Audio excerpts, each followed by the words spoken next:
Wow.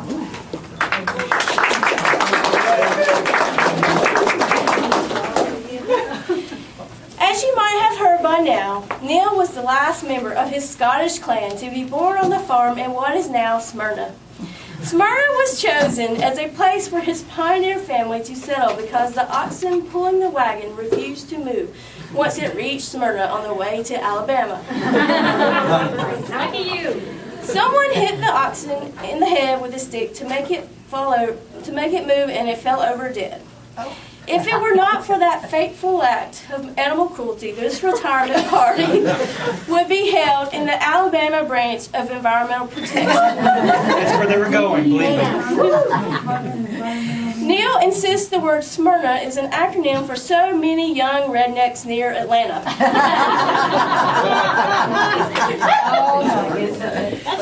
Neil admits some family responsibility for this condition in Smyrna.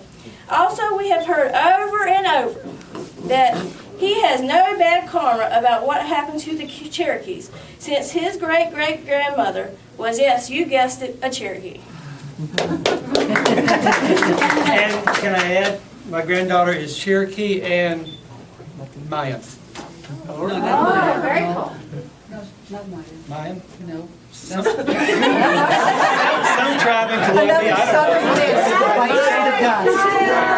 Another southern myth bites the dust. We're all related to Pocahontas. Yeah. Neil hated school and would have been happy chasing sheep in the Scottish Highlands with Lassie, but this was not to be. He went to UGA and studied microbiology and immunology. His first job was in Birmingham, Alabama, at a company called Medical Laboratory Associates. He was fired from his first job by the company's CEO, all because he refused to shave his beard. This is made all more puzzling as the CEO's name was in fact Dr. Beard. True story. For some unknown reason, Dr. Beard did not like beards, and to this day, the reason why remains one of the great mysteries in Neil's life. If you get a chance to make sure to have Neil tell you the story. If you get a chance, get Neil to tell you the story of how he used his unemployment money to take the CEO's secretary to Florida. True story. She knows all about it, he said. She was a little shocked. Yes. Oh, I didn't realize that. Okay. I knew. But to let you know how responsible I was, before I got fired, I went and I had a job offered for the University of Alabama, so I had a job to go to, but I said I can't be there for 30 days. Very responsible, Neil. Very, Thank very you very much. It was, her grandfather had a beach house down in Seagrove. Yes, 30 days of lounging. Neil also worked at Cutter Laboratories and later the University of Alabama Medical Center in Birmingham in a research lab studying Staphylococcus disease patterns in children. Also around the time in 1973, Neil became a yoga teacher and taught classes at UAB and a local Episcopal church. He did volunteer work for the United Cerebral Palsy Center in Birmingham. This sounds very noble, but actually he just wanted to be near his Italian girlfriend who worked there. International guy. Now she read this before, she proofed this before. Also he worked for a service group that he found, what was it called? Say one on. Food Co-op in Atlanta, Small 5 Points. In 1977, Neil decided to leave Birmingham and went to his roots in the Atlanta area. His first job was in the state health department in the tuberculosis laboratory. Unfortunately, there were some quality control issues in the lab that needed fixing, and Neil decided to blow the whistle and leave for greener pastures. First, he transferred to the health department biochemistry lab, and finally to EPD in 1981. And I'm sure many of you have heard his story about working in this lab, because that was one of the first things I heard about when I started working with it. So Neil found his place in EPD, namely the Facilities Monitoring Unit, which the people were congenial, dedicated, and great to work with. Which he said this used to include Mark Beebe in this group.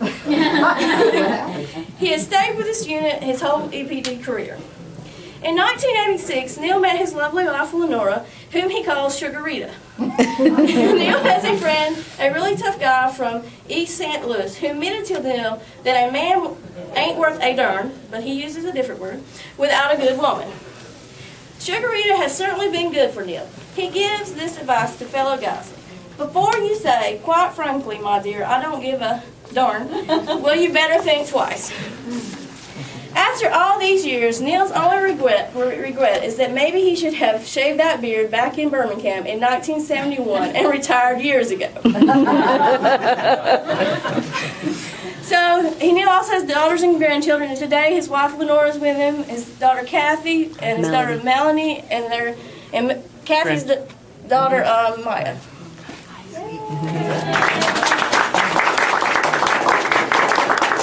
His loves is a dog named Lucy, and it's a Sheltie, which Where is she? met. You didn't bring her? Neil loves to garden, as you may can tell from our garden theme party, and also from the foods we have, you can tell that he's a vegetarian. Neil has a PhD in yoga. And one other thing, that's what he told me. I taught her that. One other interesting fact about Neil is he likes to play his guitar. And some of the songs he writes are about EPD. So we have a computer set up that you can come by and see his song that is Mr. EPD Man and a Hooch Ballard song. Bravo. Thank you.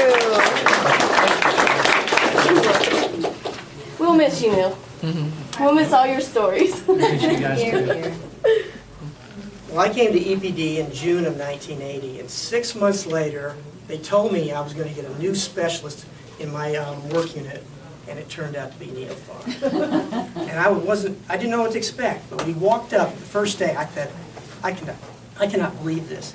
He had a ZZ Top beard. He wore black leather pants, had one of those big biker wallets with a chain on his belt, and he was riding a motorcycle with a big hog.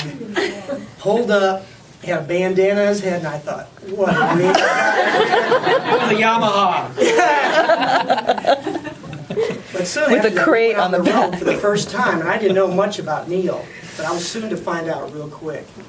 I did not know that he was a vegetarian until we went to lunch the first day at McDonald's. All the co-ops decided, we voted on where we were going to eat, and they said McDonald's.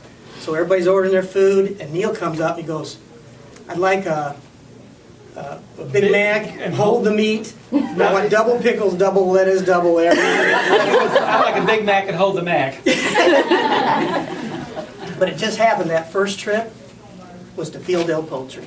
Again, I didn't know, I was setting the teams up, but I didn't know he was a vegetarian. He didn't make it through the bag house at the beginning of the trip before he said, I gotta go back to the truck.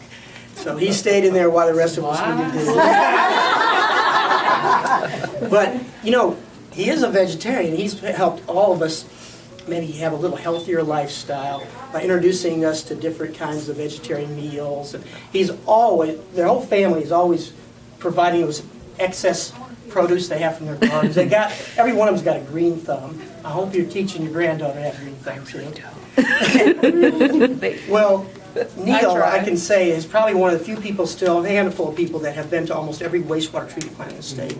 Wow. And because of the charisma and the personality they know he has, he knows every operator, supervisor of the treatment plant, and most of the utility directors. And he's been a good steward and diplomat for us at EPD by having a good rapport established with these utilities. Yeah, I've done a lot for PR, and I've taught most of them to do this. But over his career, you know, he's helped not just the facilities monitor, he helped monitor the performance of all the treatment plants, but he's been called on, like all of us have over the years, to work on estuary studies, stream studies, and he's helped out with disaster assistance. Like I remember '94 when we had the big flood down in the Southwest. But Neil had the dubious honor of having to teach probably about 40 to 50 co-ops. That's why the hair is white. It's not my age. He had day laborers, he had technicians he had to train. He had to take these engineers right out of school and teach them how to use Drive. equipment dry, and he went through at least 5 or 6 managers before he came out to a real good manager, Mike, right here. Yeah. Over all this time, Neil's seen, like a few of us still have, we were the product of the child of the 70s. A lot of environmental groups were just starting up in movement. When we first came on the business, we had raw sewage discharge and primary discharges that lent into, we thought we were doing a good job when we went to secondary. But he's seen these treatment plants phase in and phase out over different expansions, from raw sewage and primary to where we have nanofiltration now in our treatment plant. So he's seen a lot of technology changes. And I find Neil really useful because he'll come in and say, this operator told me about this thing that was going on. It just happened. I'm reviewing plans for maybe the expansion of the plant. And Mike and everybody else in his team will give us little hints. And we take those suggestions and we make improvements to the treatment plant that did reflect on improving water quality around the entire state. But Neil has an environmental ethic. He takes his job personally. It's not just a job he comes in from 8 to 4:30. He believes that he is representing all the citizens of the state when he comes out there. If he sees a treatment plant that's discharging something poor or a sludge spill at the end of it, or recently we've been investigating fish kills and stuff like that, he takes it personal. And I admire that in you because that's what I hope that a lot of the newer people are picking up and taking the mantle from us and passing on to the next generation. But a sign of the times is, there was an award a long time ago, it's called the Road Warrior. And I'm here to relive the glory days of the Road Warrior. Resurrect. Neil, we'd like to give you a little award. Cuidado, Maya. It's in recognition of your dedicated service to the protection of water resources in the state of Georgia.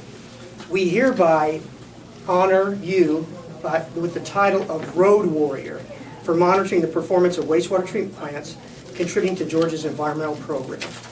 There you go.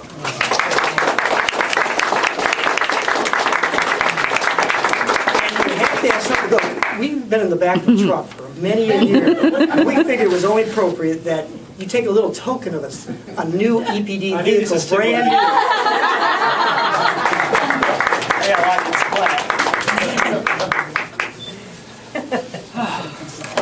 There you go, buddy. Thank you. Thank you a lot. Thank you. Next up. More praise? Okay. I don't know if this is exactly praise. It's not going to get me fired, is it? No. Okay. As you know, Neil's been working in FMU for 30 years. So year after year, he's been faithfully visiting wastewater treatment plant after wastewater treatment plant, taking effluent samples as part of his inspections. Some of you may not be aware of this, but FMU has been given the affectionate title Pooper Scoopers. Pooper Scoopers. Yes, scoopers. While Neil may think he's happy to never have to visit another POTW again, we know it won't be long before he's missing his Pooper Scooper glory day. It's addictive, believe me. Well, we didn't want Neil to suffer, so all of his friends at EPD have pitched in. I thought I smelled something. And we bought him his own sampling equipment. Now everyone knows that we state employees aren't made of money. So I'm afraid our technology is a little lower than those fancy ISCO samplers that you got used to. On the bright side, our low-tech sampler will also be quick to master. So with no further ado, we present you with our non-EPD Pooper Scooper. If I had this 30 years ago, my hands would be so clean right now. And I am sure that your dog Lucy will be more than happy to help you try that one out. So much. I could have used it this morning. Bravo. Thank you. But on a more serious note, luckily that low technology didn't cost us that much. So there was a little bit left over. And so I would like to present you with this gift from all of your coworkers to just let you know how much we've appreciated Thank you so much. and how much we're going to miss you. Thank you.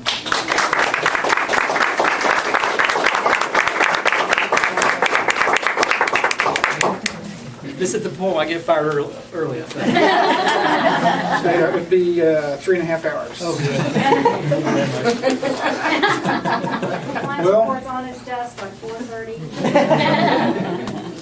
Well, Mark, that was really some nice words you said there about Neil. Now he's gonna balance that. You You exaggerated? you really stole my thunder there on a few things I was going to touch on. But the organizers of this function, who have acted in my behalf, told me to make it brief. So I will.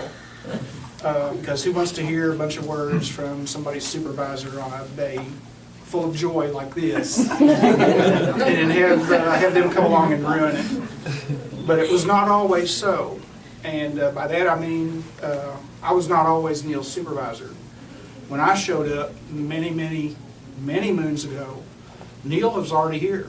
He had been here for several years and was an accomplished master and sage of wastewater compliance sampling, which is what FMU does, in case y'all didn't know. It was up to Neil to take me into the field for the first time and show me this is a wastewater plant. So the day came, we went out, we went to the first plant of the day, and it was absolutely horrible. And I was trying to think how I was going to ask my boss when I got back that, I had made some kind of serious career blunder, and I was going to have to work something else out, but thanks just the same. Well, that's another story. We went to the next plant, and it wasn't quite as bad. And in the course of conducting our inspection, we went down to the outfall. And down to outfall, there was a large poisonous snake, a water moccasin. And now where I come from, which is up in the hills of eastern Kentucky where nobody wears shoes, when you see a large poisonous snake, you go and you get you a large rock about the weight of an average bowling ball to bring back and drop on its head and kill it. So I set off to do that. And I came back with the rock. But Neil had already initiated his own procedure, which was to take about a 6-foot-long piece of broken tree limb and flip the snake up in the air a few times. And to this day, I'm not entirely sure what he was trying to accomplish. But I realized at that moment I might as well put the rock down, because the biggest threat to my safety was not the snake, but you know who. But this little story represents in a microcosm that essential, little, indefinable quality that makes Neil Neil. In any situation, he may or may not act in a totally unpredictable manner. When you're with Neil, expect the unexpected, and you'll rarely be disappointed. He not only thinks outside the box, as we've all been taught. In his frame of reference, there is no box. It just so happens that in our field of human endeavor, wastewater compliance sampling, this is a very good asset. And when you combine that with his strong background professionally and academically in microbiology, you've got a very powerful tool for doing his job and ultimately protection of the environment. He's been a highly effective inspector, adept in solving or at least understanding some complicated and vexing situations we've run across over the years, make that decades. He's been instrumental in the investigation, comprehension, and ultimate resolution of many thorny situations at some of our problem children facilities out there. He's revered within EPD and the regulated community alike as a logical voice of reason, but not necessarily sanity. Neil's non-standard thought processes have been helpful in another way. He's able to improvise sampling equipment and whatever's on hand to deal with the situation in hand, unusual, difficult, troublesome sampling locations. And he's really the past master of this. If you just give him some duct tape and some PVC pipe and some paper clips and you know, some other stuff laying around, maybe some hose clamps, some bungee cord. He can handle anything, and has done so on many occasions, probably saving the taxpayers thousands of dollars. Now that I think about it, it would be hard to put a price on it. But I'll send you a bill. good luck with that. Neil takes that whole concept to the extreme. It's not a rare talent in the wastewater industry, but like I say, Rube Goldberg would have been proud to know Neil. Well, they told me to be brief. It would be a simple matter to go on and extol Neil's other virtues, both of them. But the final point to be made here is this. When Neil uses the door this afternoon for the last time, his skills, insight, humor, positive outlook, and strong work ethic go with him. His 30-year body of knowledge, experience, and even wisdom will be lost to our unit, our program, the branch, the division, the Department of Natural Resources, and Georgia State Government forever. He cannot be replaced. He can only be succeeded. But he cannot be replaced figuratively or literally, and for this and other reasons, he's going to be missed greatly. But this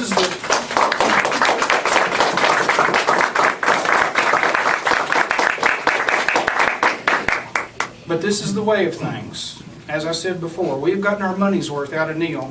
And it's time for him to enjoy the thing we all aspire to, and that is full retirement.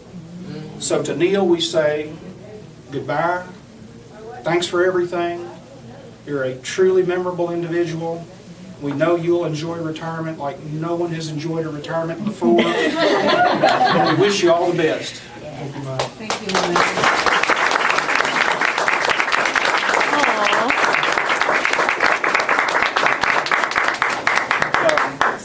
I have one little thing here I want to give Neil. This came from personnel the other day.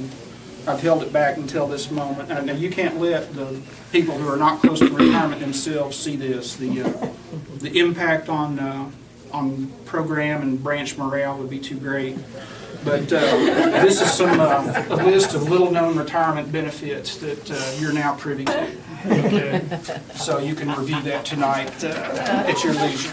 Can I get comp time? No. Look right there. Oh, no comp time is the third item. Good job, Mike.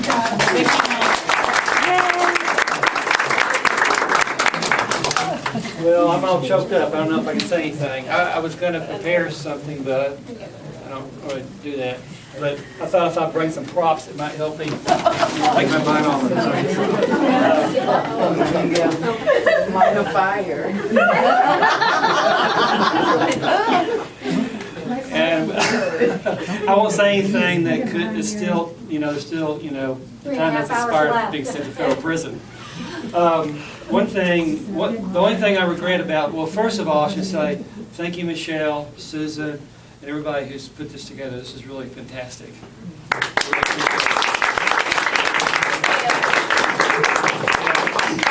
And more than that, I really appreciate you guys, all these years working with you guys. Not only you guys, but all the guys I've known from 1981. So many wonderful, wonderful people. Co-ops that have come up and grown up, and like Jimmy Johnston, working, I've known all these people, and it's been such a privilege, because when I started my job with the state, well, I chose Department of Human Resources. That sounds like a job where, and then I came here, Department of Natural Resources, with the same idea that there could be some element of service to it, and it's been such a blessing that I was able to spend my life doing something that I can be proud of, in the end. And we can all be proud of what we do, and that's really great. There's been some problems sometimes of getting equipment. I know one thing I do regret is I've gotten too much sun, and I wish I had worn a big hat. But so I want to get a hard hat that had the little brim around here. I saw, and so I checked, and we just couldn't get one for me because the catalog for state employees only got the hat without the brim thing. And so I was going down 285 one day, and I found one. And I took off the patch with the EPT thing, took some sandpaper. Saving the state money all along, right?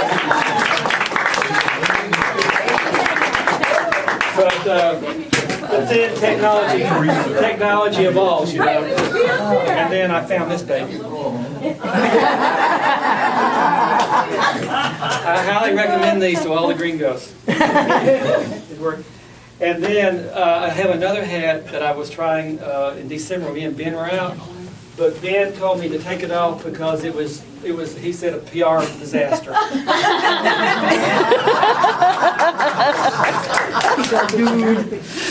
Man. Okay. Can I tell a few stories before we eat? Yeah. Y'all probably saw this picture on the deal there, and I'll tell you what happened. Well, this is a co-op in there. I made him get in, and I took his picture. He was so embarrassed. You get in, I'm taking your picture. I was conducting an interview, and he walks in the front door and he says, his eyes were this big around, "Neil, I got the truck stuck." And so I said, "Just give me, I'll get it out. Don't worry, give me the keys." He said, "It's really stuck." And I said, "Just give me the keys." I went there, and the front wheels were off the ground. I went, "Oh, crap. What am I going to tell Mike?" And so at that time, oftentimes I've realized this in my life, that the solution to a problem is usually pretty close at hand if you just, use your wits. But we weren't using our wits. The school bus drove up full of prisoners to shovel sludge off the beds. And so we took the prisoners, all 20 of them, and they got around the van and actually tossed it out of the bitch. So that's the story behind that. But Mike was talking about, co-ops, and I said, and teach them driving. And I wasn't joking. We had one co-op, great guy. But man, his driving really scared me. And Mike didn't say that I've driven for 30 years with no accidents. That's right. Almost so. Almost. Several times. So I was afraid to let him drive. We were on a 4-day trip in South Georgia, and I was tired of driving, and we're getting ready to head back to Atlanta. And I said, "Well, he can drive up 75. What could go wrong?" So I said, "You want to drive?" And he said, "Yeah, I'll drive." And so I gave him the keys, and he goes down the ramp. He starts up 75, and this car comes whizzing by, going really fast. And I noticed the state patrol coming this way, cutting across the grass behind us to chase a speeder. I said, I won't mention his name. I said, "Watch out for that state patrol coming up behind us." He went, where? And so he turns right and cuts the state patrol guy off. I said, "You cut him off?" He said, "Oh, I did." And so he cuts the state patrol off again, and we haven't gone 2 miles. But I said, "God, please." And he drove on all the way to Macon. He made it back. I think he's a real doctor. I made a few notes here. Is Mark Beebe here? Yep. Yeah. Right here. Back in the early days, there was we had a complaint from Dahlonega about an industry that was dumping, they thought, from their process, hitting the plant and disrupting it. So we went up there with a plan because they were discharging in the middle of the night, they thought.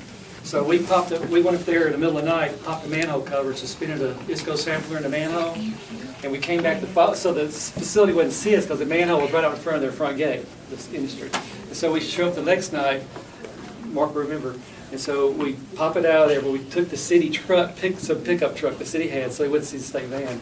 We took it back down this alleyway in downtown Dahlonega where our van was, and we had the sample put into a carboy, and then we were just putting it into some half-gallon jugs. And this other pickup truck drove up with some good old boys in it, and they thought we were moonshiners. And they wanted to buy some moonshine. I'm like, $10 a quart. Oh, and then they sued the state, on our state van. They went, "Oh, crap." I'm not lying, man. That really happened.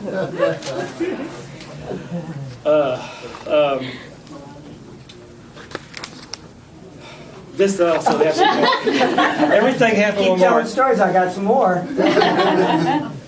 Something was going on up in Clayton, and we went up there with a bunch of engineers and people, to solve the problem. And we go to the wastewater plant, and we open the gate, we drive in, we do all of our work, and then we're getting ready to leave. We come out, we notice there's some cows standing around. And went, oh man, there were cows. There's never cows at a plant, you know. And so we left the gate open. And so we go and I said, I'm glad no cows got out. But I went, oh crap, there's a cow.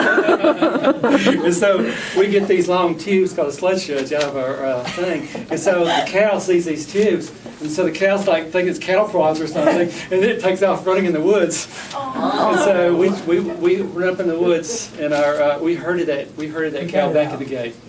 I was so we got that cow back at the gate. Walked in there. But these are some things you learn on the job. You learn always close the gap.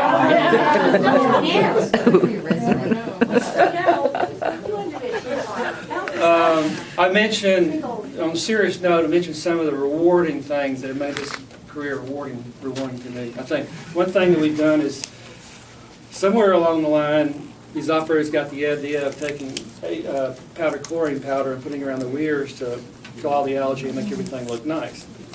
Maybe they even got the idea from us back in the 60s. I don't know where it came from. But I was in Forsyth, and I don't have time to tell this story, but every time we went to Forsyth, we got the employees fired. It was an evolving situation, but I don't have time to tell all these stories.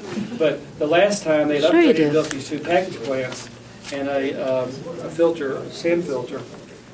When we got there, they said, today's not a good day to sample because it's Wednesday. Monday, Tuesday, Wednesday, Thursday. So I said, well, we're here, we're going to sample anyway.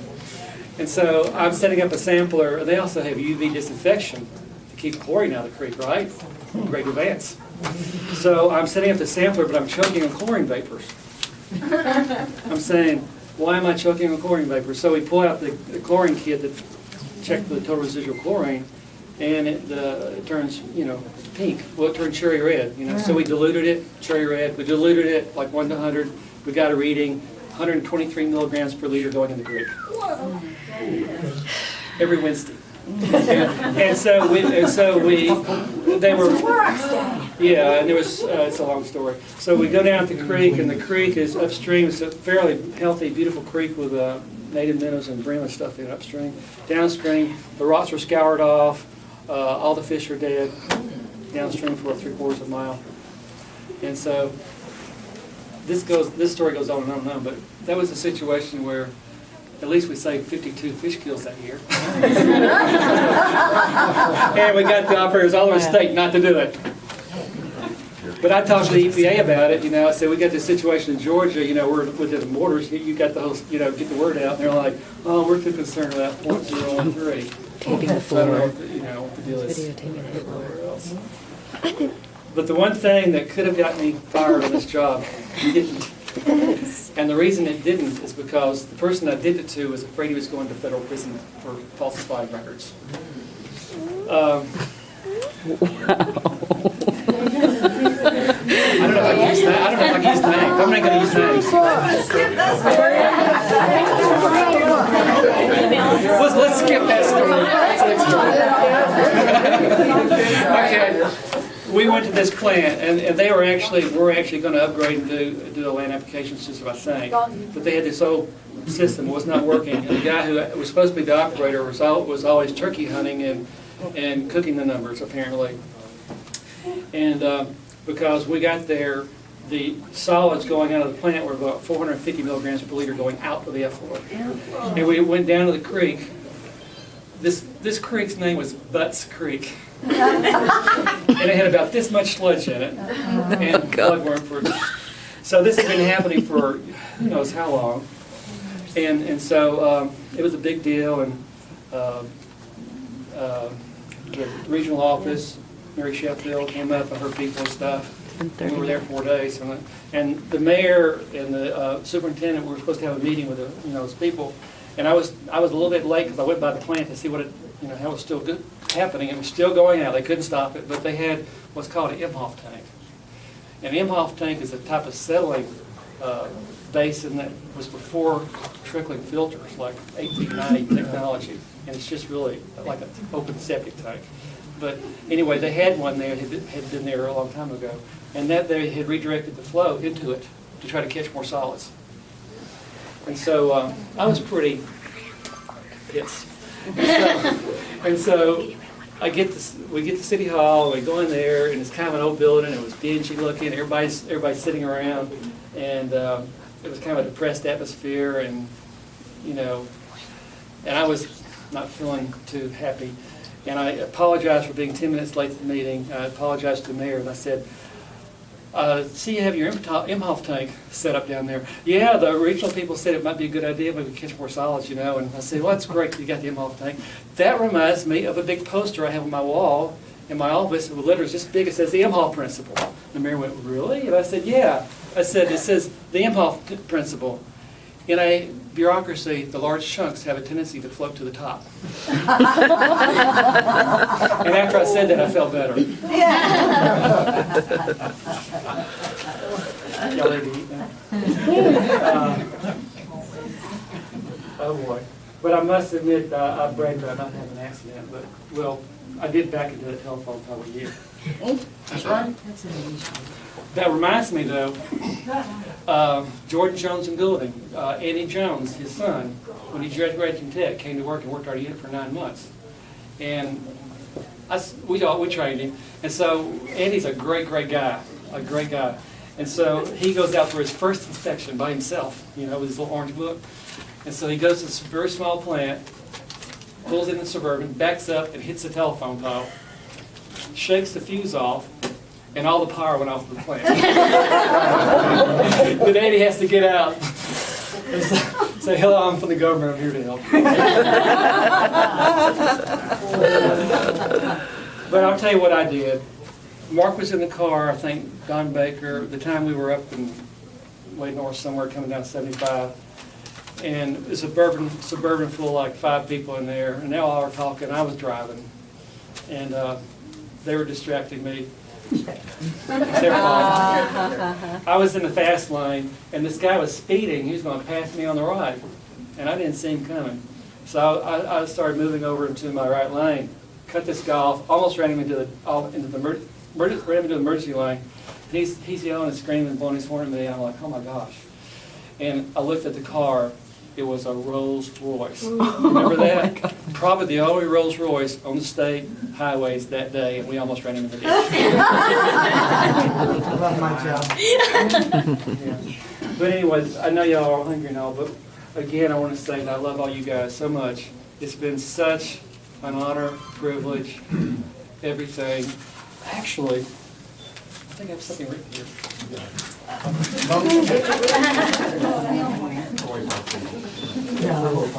These are not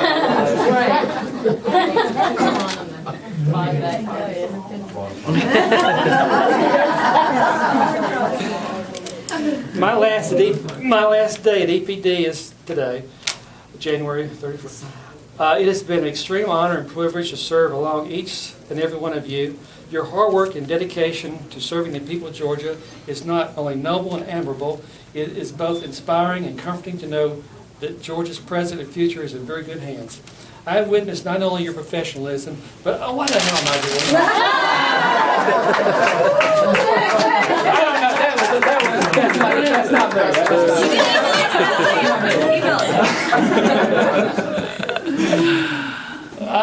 I can't express to you the honor that it has been to work with you guys, because God couldn't think up another better bunch of people to bring together and be in my life, and I really appreciate it, each one of you, and I appreciate you being here at this party. Thanks. Love all you guys.